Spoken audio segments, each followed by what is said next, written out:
siapa yang paling berperan dalam hidup Mas Adri? Saya dididik dididik oleh ibu saya sampai saya umur 16 tahun. Setelah 16 tahun sampai beliau meninggal, Pak Habibie meninggal, saya dididik oleh beliau. Jadi mungkin lebih lama saya dididik oleh Pak Habibie daripada ayah ibu saya. Karena saya tinggal di Jerman pada waktu setelah itu kan. Jadi dua-duanya berpengaruh. Saya dididik ibu saya secara agama. Ayah ibu saya tuh haji dan agamanya sangat kuat sekali. Ayah saya sangat disiplin sekali sebagai seorang militer.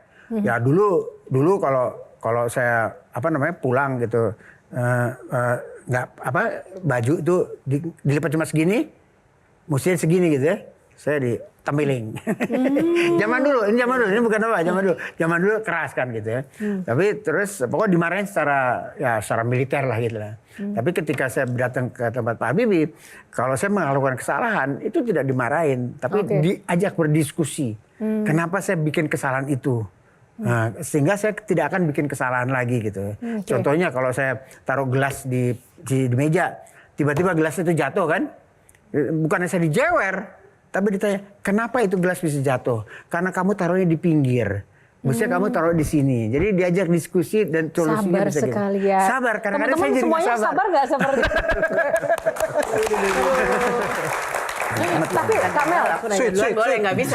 Tadi aku udah ngajak Sweet di belakang. Ada apa Jadi ini? aku datang dengan sebuah pertanyaan, emang mau menanyakan itu. Oke, jangan rebutan. Berarti ini hak prerogatif Kamel sebagai anaknya Mas Adri nih, Kang Maman ngalah dulu. Mohon maaf.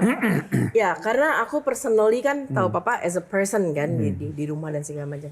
Ada beberapa cobaan di hidup pasti yang dialamin, tapi Papa benar-benar ada perubahan di Papa setelah mengalami nyaris nggak ada di Bom Marriott. Oh ya. Karena waktu itu aku lagi di luar negeri pula, ngelihat di berita tiba-tiba ada jendela yang hordennya aku kenal, itu horden kamar kerja Papa, dan nggak ada orang yang bisa aku hubungin gitu, dan memang aku tahu Bom Marriott itu pengaruhnya gede banget buat Papa. Apa nilai-nilai yang Papa dapat setelah kejadian itu? Iya, Mas Adri boleh diceritakan? Saya dikasihkan kesempatan hidup oleh Yang Maha Kuasa. Jadi pada waktu Bom Marriott itu, kantor saya itu lantai 2 di samping hotel Marriott. Bom Marriott itu terjadi sekitar 30 meter dari kamar saya. Kamar saya, meja tulis itu saya menghadap ke jendela sehingga saya bisa lihat apa yang terjadi. Jadi waktu Bom Marriott itu, kebetulan saya lagi sakit asam urat sih. Jadi saya minum banyak.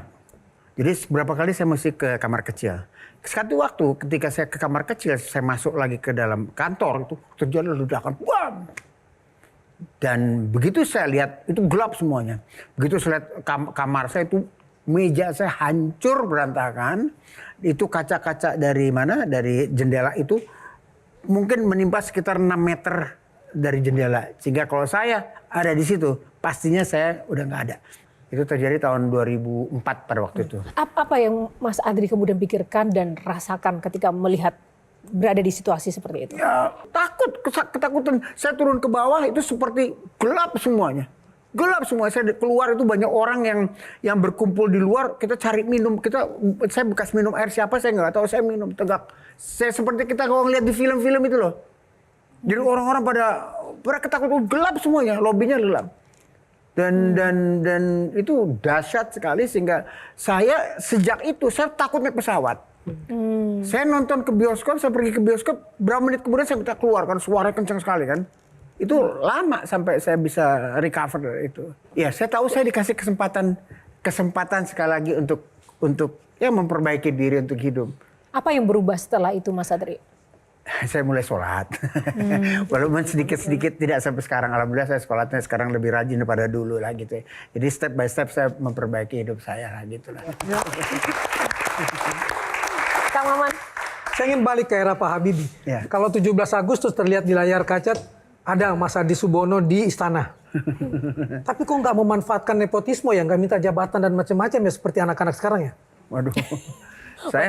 Saya justru pada waktu bapak jadi presiden, jadi presiden saya malah absen kerja, malah konser saya batalin sendiri. Ricky Martin, pada waktu saya batalin Ricky Martin loh. Nah itu dia. Karena banyak demo segala macam. Aduh, kok nggak enak kok bikin gitu. Ricky Martin tahu kan? Iya tahu. Ya, itu padahal tiket udah sold out. Tapi ya nggak enak rasanya, terus saya batalin aja lah. Jadi menjadi ponakan Pak Habibie itu suatu keuntungan atau beban? Oh iya pasti ada, pasti ya. Bangga lah saya menjadi seorang keponakan dari seorang B.J. Habibie ya. Kak Mel?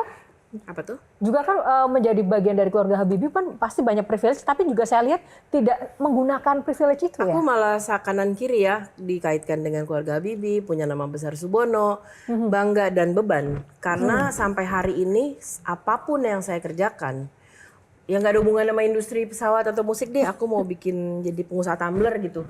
Berhasil, tetap orang akan ngomong ya iyalah lu anaknya ini, lu cucunya ini, tetap. Dan papa mungkin karena diajarin sama Eyang, aku juga tidak boleh menggunakan gini. Mendapatkan kemudahan karena punya nama itu pasti. Banggalah, Menyalahgunakan. tapi jangan salah gunain. Sebelum kita break, komentar dari sang papa melihat putrinya seperti itu gimana? Saya sih cuma berdoa aja, berdoa semoga apa yang dilakukan itu sesuai dengan apa yang mesti dilakukan gitu lah. Saya juga bilang hati-hati Mel, dan semua harus dengan data kalau melakukan sesuatu. Jadi deg-degan sih. Deg-degan. Muka saya boleh begini tapi kalau urusan dia sih deg-degan. Beliau selalu mengatakan saya kan cuma lulusan ini. Tapi jujur nih Om Adri, sudah berapa anak yang Om Adri sekolahkan dan biayai?